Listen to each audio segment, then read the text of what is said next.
Hola, bienvenidos. Hoy hablaremos sobre los mecanismos de evasión inmune de las neoplasias,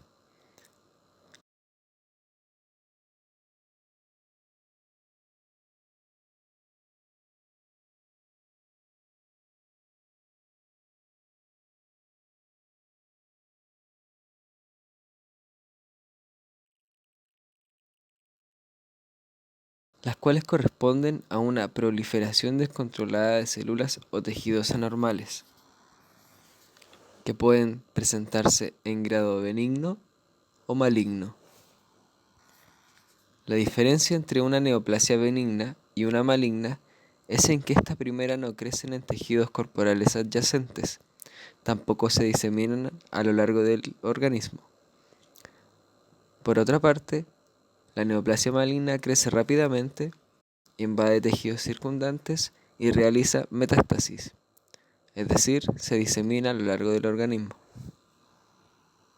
Al proceso de formación de neoplasias se le denomina carcinogénesis, proceso en el cual una célula normal, que pasa por varias mutaciones genéticas, se transforma en una célula tumoral. La mutación genética consiste en que los protooncogenes, que están en su estadio normal, pasan por varias mutaciones para transformarse en oncogenes, los cuales activarán la proliferación celular en las células tumorales.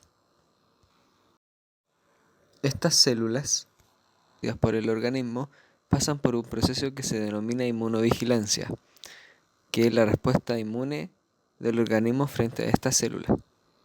El primer paso es el reconocimiento de antígenos asociados al tumor y específicos del tumor, junto con el complejo mayor de histocompatibilidad. Luego la respuesta será mediada por linfocitos, que activarán los mecanismos efectores de la inmunidad para la eliminación de la célula tumoral. Cuando una célula tumoral resulta ser resistente, entra en un proceso denominado inmunoedición, donde después de la eliminación entra en equilibrio en un estado de latencia, para posteriormente realizar el escape, haciendo metástasis. Existen diversos factores que permiten a la célula tumoral escapar de la respuesta inmune. La resistencia a apoptosis. El factor necrótico tumoral es una citoquina que induce a la célula tumoral a apoptosis. Algunas células resistentes disminuyen o inhiben la expresión de esta proteína, por lo que evitan esta muerte programada. De la misma manera, con el receptor de membrana Fas, cuando se une a su ligando, desencadena la apoptosis. Sin embargo, cuando se produce una desregularización de este complejo de unión,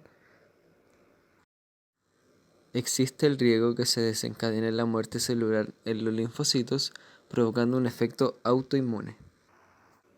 También podemos encontrar el enmascaramiento antigénico, el cual consiste en cubrir el antígeno con mucopolisacáridos de membrana, por ejemplo como el ácido ciliaco.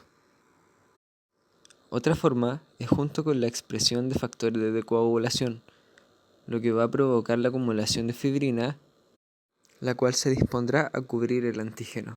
La célula tumoral, luego de escapar mediante los mecanismos vistos, crece rápidamente y aumenta su tamaño de masa tumoral. Esto puede favorecer la aparición de células cancerígenas resistentes también a la respuesta inmune. Además de que por sí mismo la gran cantidad de células tumorales sobrepasa la capacidad de la respuesta inmune. Esto ha ocurrido por los promotores de proliferación. En células normales, la división celular denominada mitosis tiene un límite, el cual se denomina límite de Hayflick.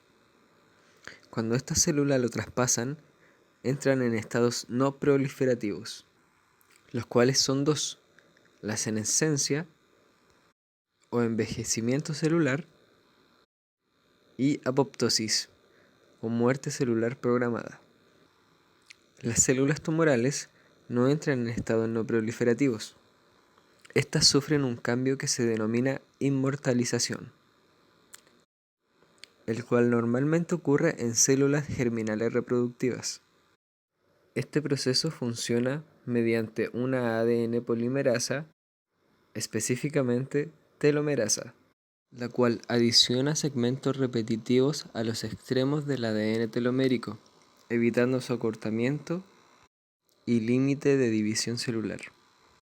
Para el crecimiento tumoral, las células necesitan irrigación.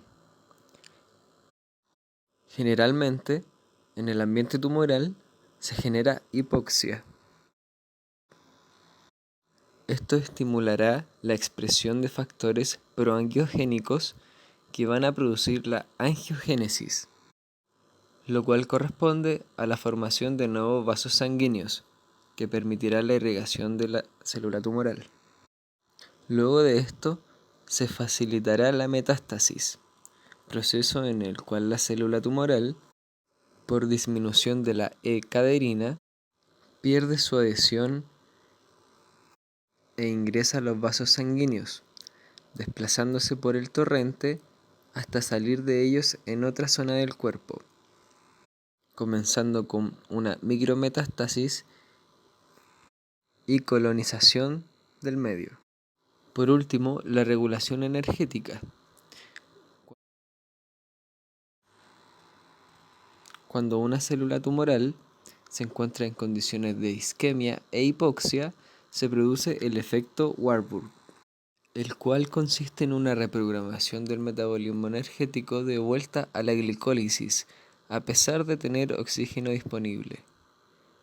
La sobreexpresión de transportadores de glucosa como el GLUT1 aumenta la disponibilidad dentro de la célula. Es posible a que esto se deba por la alta demanda energética que tienen las células tumorales debido a su rápido crecimiento. El sistema inmune ha sabido establecer mecanismos de reconocimiento seguidos de mecanismos de acción para eliminar las células tumorales. Por otra parte, estas células tumorales tendrán su propio mecanismo de evasión contra estas defensas, proliferando y estableciéndose en el organismo. Esto debido a la inestabilidad genética de las células, que también provoca cambios que inhiben la respuesta inmune. Se considera que los mecanismos inmunológicos de evasión antitumoral son más efectivos en etapas iniciales del tumor y en el control de la micrometástasis, debido a una reacción temprana del sistema inmune del individuo. Por lo tanto, para prevenirlos, será fundamental una detección temprana del tumor junto con un tratamiento para su erradicación. Sin embargo, se requiere de investigaciones y tratamientos efectivos, ya que tumores en proceso de metástasis generalmente son causa de muerte para el paciente.